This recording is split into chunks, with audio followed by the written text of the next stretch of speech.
Hoy, en Desde la Sombra, el Instituto Tavistock en el condado de Sussex, Inglaterra, es el centro mundial de lavado de cerebros en masa y de ingeniería social.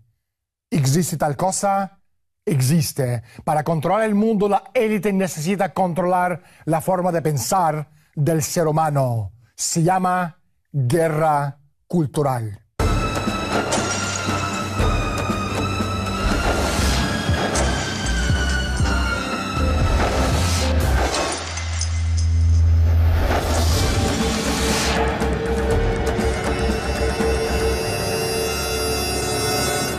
¿Cuál es el propósito de esas modificaciones de la conducta? Implantar cambios forzados en nuestro modo de vida, extirpar por completo el sentido de identidad del ser humano, arrancarle el alma y sustituirlo después por uno pseudo-alma artificial y sintética. Para hacernos entrar voluntariamente en el mundo de la era postindustrial de crecimiento cero y progreso cero, es necesario forzar un cambio de la imagen que tiene el ser humano de sí mismo, del concepto fundamental de lo que somos. Hoy en Desde la Sombra hablaremos con David Christie y descubrimos tanto la red de Tavistock como los métodos de lavado de cerebro y guerra psicológica que están adaptando en este preciso momento con la intención de ser aplicados a proyectos de ingeniería social a gran escala. Pero primero, salgamos a la calle y preguntemos a la gente su opinión sobre el Instituto Tavistock. Lo desconozco. Yo también. No, no lo conozco. David, gracias por estar con nosotros y bienvenido al programa. Primera pregunta, ¿qué es Instituto Tavistock? Bueno, el Instituto Tavistock ha pasado por varias transformaciones. Apareció en 1920 como una clínica destinada a estudiar los efectos de la neurosis de la guerra en los individuos durante la Primera Guerra Mundial, su experiencia traumática de haber vivido una conflagración. De modo que su propósito era entender y ayudar a las víctimas de la neurosis de la guerra a enfrentarse a su experiencia traumática. Poco a poco se fue convirtiendo en uno de los institutos principales dedicados al estudio de la así llamada dinámica de grupos. De todos modos, yo diría que uno no podrá entender lo que es el Instituto Tavistock si no entiende la transformación que experimentó el Imperio Británico. Y es lo que quería transmitir Winston Churchill cuando dijo: los imperios del futuro serán los imperios de la mente. La contrainsurgencia no puede desarrollarse apoyándose solo en el terror. Requiere una aplicación consciente y sistemática por parte de la clase dirigente o de sus víctimas. Esto es exactamente lo que se consiguió con el cambio del paradigma de la sociedad moderna. Toda clase de degeneración musical es un producto fabricado por orden de un laboratorio. Todo ecologista que no haya lavado el cerebro ha logrado huir de un laboratorio de ingeniería social. Todo drogadicto es un producto secundario de una política gubernamental del futuro cuyo objetivo final es la destrucción del espíritu humano y la degradación del hombre. Todos los defensores del radicalismo de izquierda y de derecha, de la conciencia cósmica, de la aberración que supone la New Age y el movimiento contra la guerra y la contracultura de las drogas y el rock, han sido asimismo proyectos de ingeniería social que forman parte de una conspiración única, centralizada y coherente, surgida de algún proyecto patrocinado por algún gobierno y financiado por una fundación y llevado a la práctica a través del Instituto de Relaciones Humanas de Tavistock. Operaciones de baja intensidad es un término clásico del Instituto Tavistock. David, ¿qué es o qué son las operaciones de baja intensidad?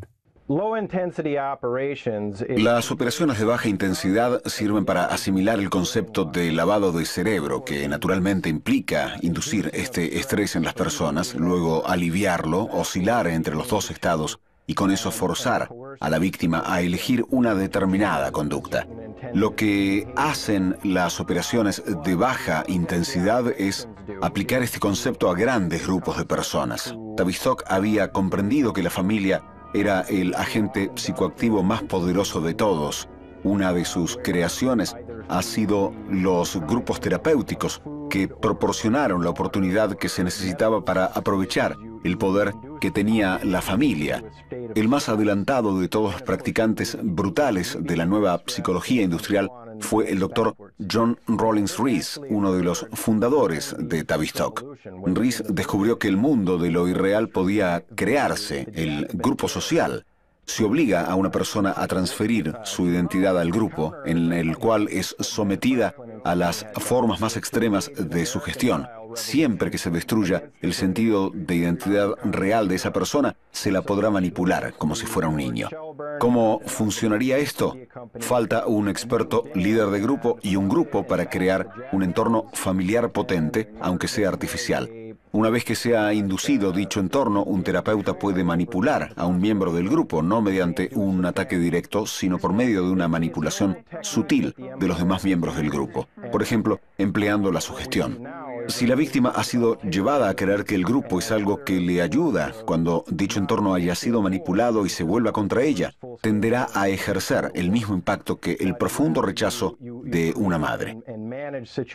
Fundador de Tavistock, Rees y el Instituto Tavistock comprendieron que la manipulación basada en la concepción burguesa de que el mundo exterior es algo mágico, es decir, miedos de la madre, era fundamental para controlar a las masas. Es decir, el Instituto Tavistock se puso a buscar métodos con los que manipular a las poblaciones explotando su ideología. Primero, creando numerosos grupos sociales y después poniendo dichos grupos en una situación competitiva, haciendo que todas las victorias dependieran exclusivamente de vencer a expensas de los grupos. Se podría establecer un orden social fascista. Bueno, yo creo que guerra cultural, ya de entrada la palabra guerra obedece a conflicto de... No sé si será conflicto, se referirá a conflicto de culturas, o entiendo eso en principio. Yo opino igual que él, lo único, guerra cultural puede ser la cultura de Oriente contra Occidente, algo así. Bueno, una transformación, viene a ser como una transformación, un bombardeo al ser, la cultura de la persona. Lo único que se requería era atomizar a la población objeto, emplear un arsenal de armas sociológicas y psiquiátricas que tuvieran como efecto enfrentar a unos contra otros. A una raza contra otra, a un grupo lingüístico contra otro, los derechos de las mujeres contra la opresión de los hombres, para después subdividir estos grupos en categorías profesionales, etcétera, etcétera, y después subdividirlos en pequeños grupos con intereses territoriales por comunidades, de forma tal que las fuerzas militares nunca se enfrentarán a más que una pequeña fuerza material representada por un núcleo duro resistente a una, por lo general, eficaz combinación de armas de control sociológicas y psiquiátricas. Cambiamos de perspectiva, cibernética. David, ¿qué es? ¿Cómo se relaciona con Tavistock, dinámica de grupos y redes sociales? Por fuera del Instituto Tavistock, algunas redes se han reunido en torno de lo que se denomina la Sociedad Cibernética, que fue fundada por Josiah Macy y otras fundaciones que pusieron mucho dinero en la cibernética para reducir la condición humana al equivalente de la de un animal, eligiendo simplemente entre el placer y el dolor, evitando el dolor y buscando el placer en lugar de esa cualidad de la mente. Se reduce la condición de la persona a solo su sensualidad. La cibernética se propuso estudiar si la mente era como un animal o como una máquina, como un sistema binario o un sistema digital, eligiendo simplemente entre ceros y unos como si se tratara de computadoras basadas en sus cálculos de placer y dolor. Y entonces lo que comenzaron a hacer fue estudiar cómo se produce esto en gran escala, como fenómeno social. En el caso de la sociometría, tenemos un gran número de personas que estuvieron involucradas en los grupos cibernéticos, como por ejemplo Frank Stanton de CBS, gente en las firmas de sondeos como Gallup, el Instituto Livingston. En conjunto, estos grupos se lanzaron a explorar el fenómeno psicológico a gran escala. Como un ejemplo de eso, el grupo en torno a la sociometría cuenta Paul Lazarsfeld, que junto a Frank Stanton estuvo involucrado en la Guerra de los Mundos, la transmisión de Orson Welles basada en el libro de H.G. Wells, que fue narrada por Orson Welles, y estudiaron el efecto que tuvo en la población, cuando mucha gente que escuchó el asunto de la invasión no pensó que se trataba de una invasión extraterrestre, sino en que los nazis habían invadido, ya que esto ocurrió en medio de las tensiones de los preparativos para la Segunda Guerra Mundial. Pero, yendo más lejos, estudiarían la dinámica de grupos y también las relaciones. En otras palabras, quién hablaba con quién, qué redes estaban conectadas entre sí, y a partir de la sociometría desarrollarían lo que denominaron sociogramas, que básicamente es qué gente se relaciona con qué gente, qué personas buscan el liderazgo en grupos sociales, fundaciones, corporaciones, cómo las personas ven las relaciones de cualquier grupo al que pertenezcan. Y así se desarrollaron los denominados sociogramas para trazar un mapa de todo eso. Y lo que obtuvieron fue que varias de estas agrupaciones se convirtieron en lo que se dio en llamar Red Internacional Social de Análisis, un grupo fundado principalmente por Barry Wellman, pero que incluye a varias de las personas de Sociometry, el Instituto Livingston y otros, y su agenda se había fijado el objetivo de desarrollar la tecnología que ahora conocemos como medios sociales, Facebook y demás. Ellos hablan de complejos modelos de imágenes en 3D para ver quién habla con quién, y como sostuvo gente remarcable del Instituto de Investigaciones, están estudiando esto porque se trata de algo muy persuasivo. La totalidad de lo que Tavistock ha hecho, en lo que estos líderes en sociología, antropología y demás están interesados, es en crear un grupo dinámico que tenga tendencia a reforzar el comportamiento del modo en que lo hace una familia, y tú no quieres ofender a tu grupo de iguales, tú no quieres convertir a tu entorno en algo incómodo. Entonces, esta dinámica de grupo tiene formas de reforzar el comportamiento, incluso en forma más eficiente que la del lavado del cerebro individual, ya sea que se trate de la terapia de electrochoque, drogas o el tipo de lo que podrían ser las técnicas de la vieja escuela de lavado del cerebro. Los grupos dinámicos pueden ser más efectivos en controlar grandes grupos de personas, en crear una psicología de masas. Comunicación, luego ahí empieza la parte de mercadeo, me imagino que se abre una puerta para el comercio. Hombre, el fin, evidentemente, para mí siempre es ganar dinero. Fundamentalmente. Prima más el ganar dinero que el público tenga información. Bueno, en un principio para conectar a la gente y en un segundo término para manipularlos y espiarnos. Uno puede ser el hacer una comunicación más directa y más rápida, y siempre subyacirá, hay un tema subyacente que es el tema económico. Por muy barato que sea el suscribirte a Facebook, tener Facebook o cualquiera, siempre hay un componente económico. No es lo mismo que haya una persona que pague 1000 que pueda haber 1 millón de personas que pague 1. Extrapolando la premisa hacia la contracultura, los ingenieros sociales pensaron que los ordenadores podían desempeñar un papel similar al del LSD en el control mental. En otras palabras, crear un artificial campo de concentración sin lágrimas. Sin embargo, para poder tener un campo de concentración sin lágrimas es necesario tener el control, las comunicaciones y el poder de la retroalimentación. Y ahí es donde entra la cibernética con los mecanismos de comunicación y regulación de sistemas complejos conocidos hoy como ingeniería social. La tarea del científico social, también conocido como agente del cambio, consiste en inventar las herramientas adecuadas para explorar un terreno dado. Y en el caso de las interrelaciones humanas, dicho campo es el de las actitudes espontáneas, interactivas de todos los individuos que lo componen. Por consiguiente, la tarea del científico social consiste en adoptar las herramientas de modo que le permitan provocar la espontaneidad de los individuos hasta el punto deseado, incluso hasta el máximo.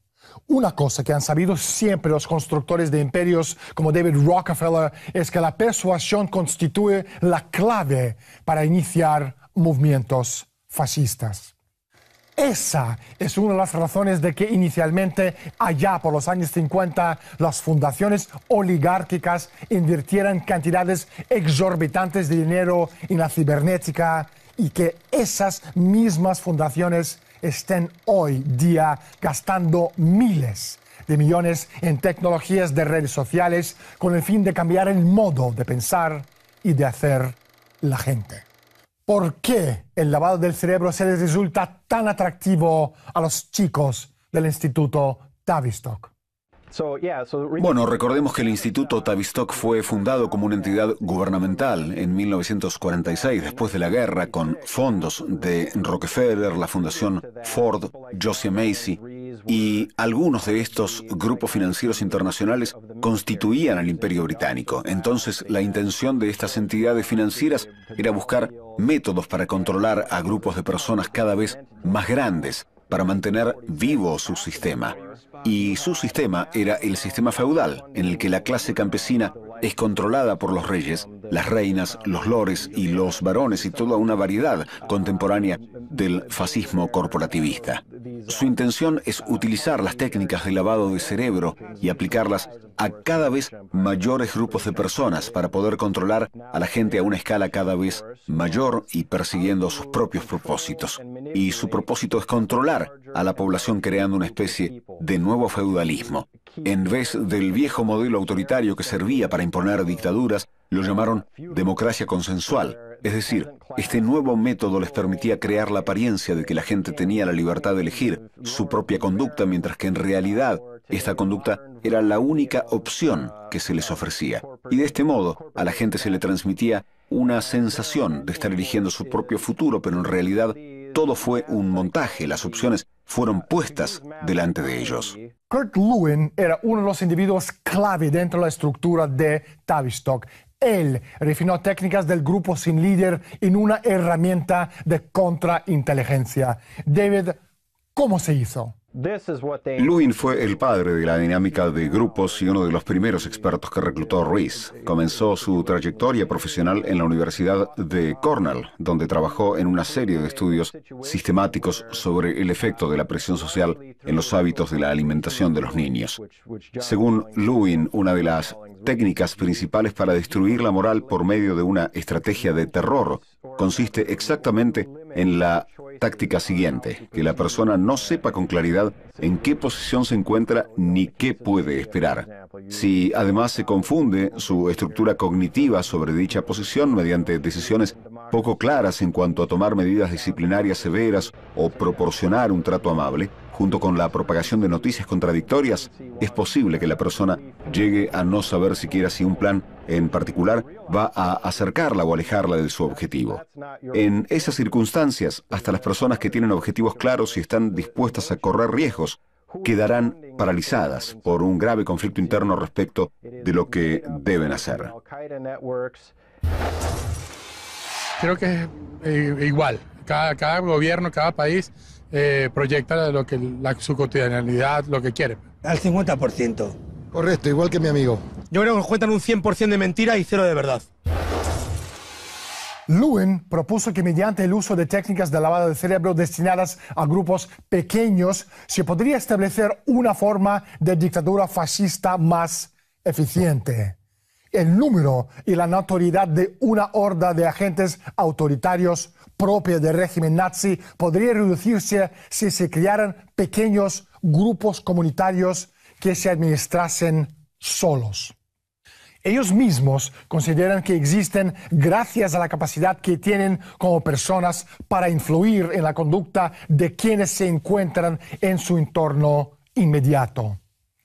El resultado, pensaba Lewin, sería una forma de fascismo más eficiente que tendría la apariencia de una democracia especial. En otras palabras, si el mundo atomizado de la persona se transforma en un entorno controlado de acuerdo a esas reformas estructurales fascistas, La mente de la víctima descubrirá que solo su potencial yo paranoico le proporciona el medio para estar en concordancia con dicho entorno controlado. Es decir, el fascismo es el mundo deseado que aparece en los sueños paranoicos del inconsciente. La Federación Mundial de Salud Mental era un proyecto del grupo de cibernética. David, ¿quién lo creó y con qué objetivo? John Rawlings Rees fue su primer presidente y la idea era promover el concepto de persuasión y crear una psicología masiva para la población. Pero todo esto forma parte del plan del gobierno mundial. Margaret Mead, quien posteriormente fue una de las presidentes de la Federación Mundial de Salud Mental, dijo que el concepto de la salud mental es extensivo al orden y la comunidad mundial, es decir, la necesidad de situar a psiquiatras en posiciones clave que les permitan desempeñar un papel determinante en los programas administrativos y sociales de los gobiernos y de la industria. No debe sorprendernos que el desaparecido George Orwell concibiera su novela 1984 después de haber pasado un tiempo en contacto con un grupo de seguidores de Rees. Creo que esto deja muy claro la intención de esa organización: participar en la destrucción del Estado-nación soberano. Es la forma moderna del imperialismo, que significa eliminar los Estados-nación y formar un gobierno mundial compuesto por una cábala internacional de cárteles multinacionales y bancos.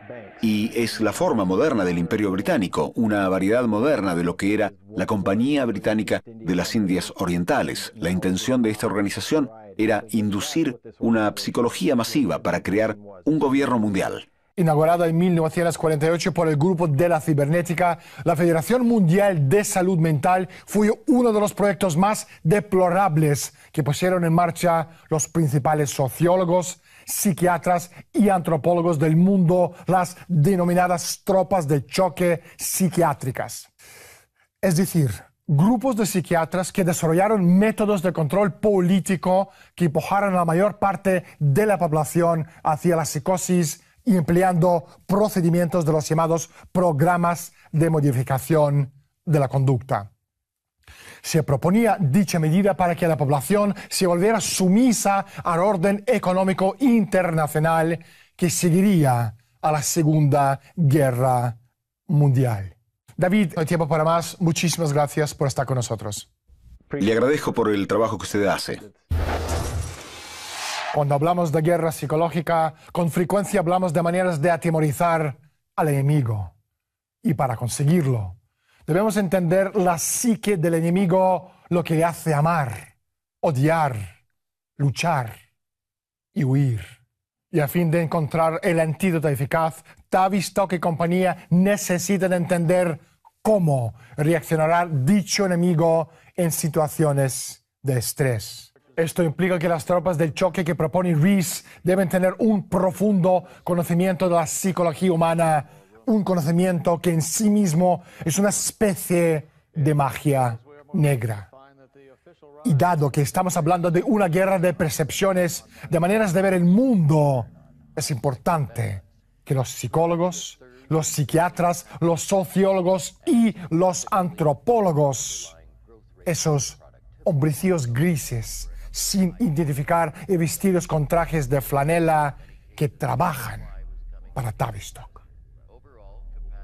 comprenden el impacto del arte, la música, la literatura y otras expresiones culturales y la manera en que dichas formas de expresión representan el modo de ver el mundo.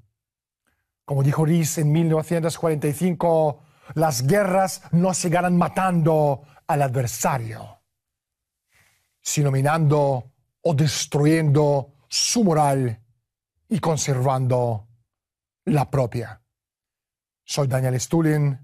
Bienvenidos todos al mundo de Humo Espejos. Gracias por estar con nosotros y hasta la semana próxima.